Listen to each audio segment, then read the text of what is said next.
Պատգամավորը հիրախավորում է բոլոր ծառայացներին այն համատեքստում ասելով, որ իմ որդին չի ծառայել, որովհետև շատ բարձրակարգ է։ Դուք ինչու չեք անդրադառնում այս խտրական հայտարարությանը, կաշկանդված եք, որ նա քաղաքական հանձնաժողովի նախագահ է։ Անկեղծ ասած, մի քիչ զարմանում եմ կաշկանդվածության վերաբերյալ տարբեր ձևակերպումներից, որովհետև այն դեպքում, երբ որևէ պաշտոնատար անձ խտրական հայտարարություն անում է, այդ դեպքում երբ նախորդ տարի պայմանավորված տարբեր հանգամանքների հիմքով հաղորդակցություն են տեղի ունեցել լրագրողի հետ կապված, ես խոսել էի խնդրի վերաբերյալ, ես չեմ կարծում, որ տվյալ պարագայում մենք ունենք իրավահավասարության եւ հակախտրականության ոլորտին առնչվող որևէ հայտարարություն, որին կարիք կա մարդու իրավունքների պաշտպանի դերակատարությունից անդրադառնալ, հետեւաբար այս վերջին հայտարարությունը այո, որովհետեւ եթե թիրախավորումը ծառայացներ է ստացվում, որ երիտասարդ տղան շատ խելացի է, դրանից հետո պատգամավորն ինքը անդրադարձել է իր իսկ խոսքին, եթե չեմ սխալվում, նաև ներողություն է խնդրել, իսկ մենք անդրադառնում ենք ոչ թե մեկնաբանություններին, այսինքն ոչ թե մեկնաբանում ենք տարբեր պաշտոնատար անձանց խոսքեր, այլ անդրադառնում ենք խոսքերին, եթե դրանք կարող են պարունակել իրենց մեջ իրավահավասարություն, հակախտրականության ոլորտում։ Վիրավորանք է պարունակում Տիկին Մանասյան։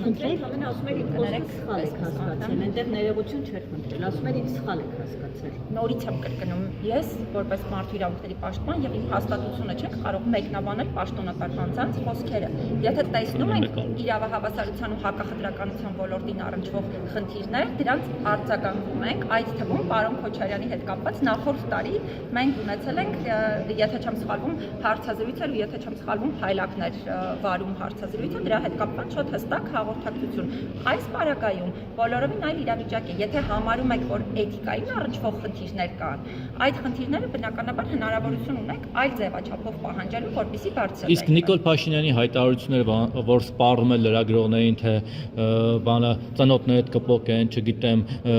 հաշմանդամ կմնա, անգործ կմնա եւ այլն, սրանց մեջ դուք խնդիր չեք տեսնում այս սպառնալիք ակնարկների։ Հարգելի սիրելի լրագրողներ, Վահե, սիրելի Վահե։ Եթե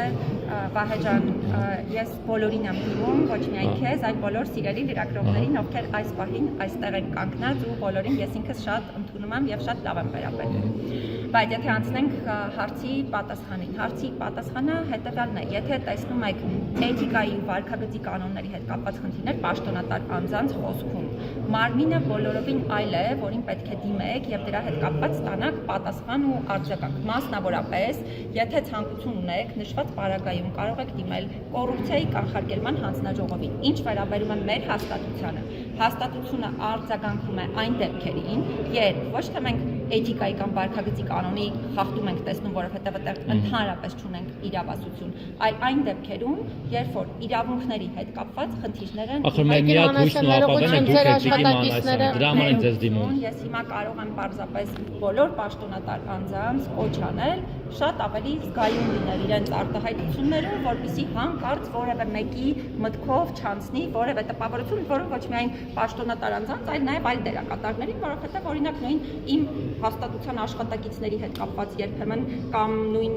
իմ հաստատության հետ կապված տարօրինակ երբիսի դերակատարների կողմից ձևակերպումներ ենք տեսնում, որոնք եւս սպառնալիքի տպավորություն են իրենց մեջ, առնվազն պարունակում եւ թողնում, հետեւաբար այս Տիկին Մանասյան, ներողություն, ձեր աշխատակիցները 18-ամյա Դավիթին էին այցելել, ծնողները, բազմաթիվ մարդիկ նաեւ ձեզ էին դիմել,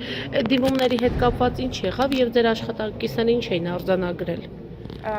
Դիմումների հետ կապված չասեմ ինչ եղավ, որովհետև այս գործի քննությունը սկսվել է իմ սեփական նախաձեռնությամբ, այսինքն մենք բոլոր գործողությունները արել ենք մինչև դիմումներ ստանալը, նաև ժամանակակցությունը, փորձեմ ես ինքս հիմա էլ հրապարակել, մեկ անգամ եւս առիթը օգտագործելով, անմիջապես ենք սկսել իմ նախաձեռնությամբ դիմումի ուսումնասիրությունը, հաջորդ օրը ձերբակալված անձանց պահման վայրն իմ աշխատակիցները մեկնել իմ հանձնարարությամբ եւ բոլոր ձերբակալված նշված միջադեպով ձերբակալված անձանց հետ են զրուցել։ Դրանից հետո մենք անմիջապես հավաքագրել ենք անձի առողջական վիճակի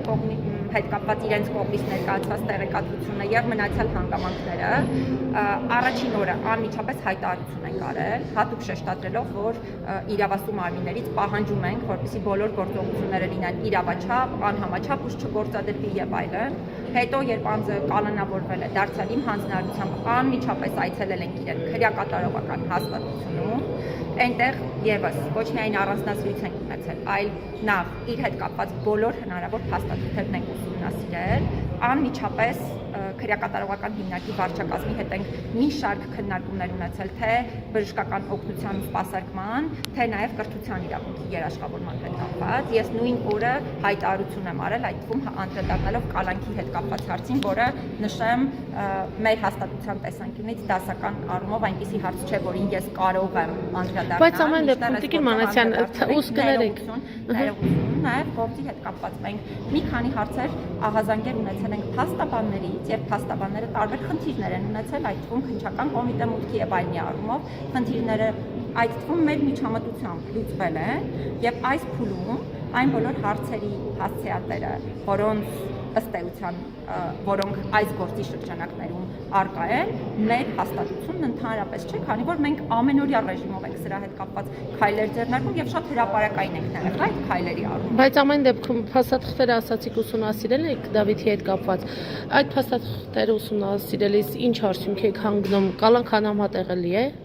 հիվանդությունների հետ, թե ոչ։ Այս հետ կապված ես հիմա չեմ կարող ձեզ պատասխան տալ, որովհետև հարցի վերաբերյալ նախ որոշումը կալանքի հետ կապված որոշումը դատարանն է կայացնում, ես չեմ կարող ասել, որ հիվանդությունը միանշանակ համատեղելի կամ անհամատեղելի է, բայց կարող եմ հատուկ շեշտադրել, որ հաշվի առնելով անձի հետ կապված առողջական վիճակի առնչությամբ արկա փաստաթղթերը, կրթության իրավունքի հետ կապված հարցերը եւ այլն, ես ինքս եւս առաջարկել եմ քննարկել այլընտրանքային խափանման միջոց կիրառել։ Ումն եք առաջարկել Տիկին Մանասյան, ումն եք առաջարկել։ Այսքանը հրապարակային Դատախազության եք առաջարկել։ Եթե որևէ արդյունքներ լինեն,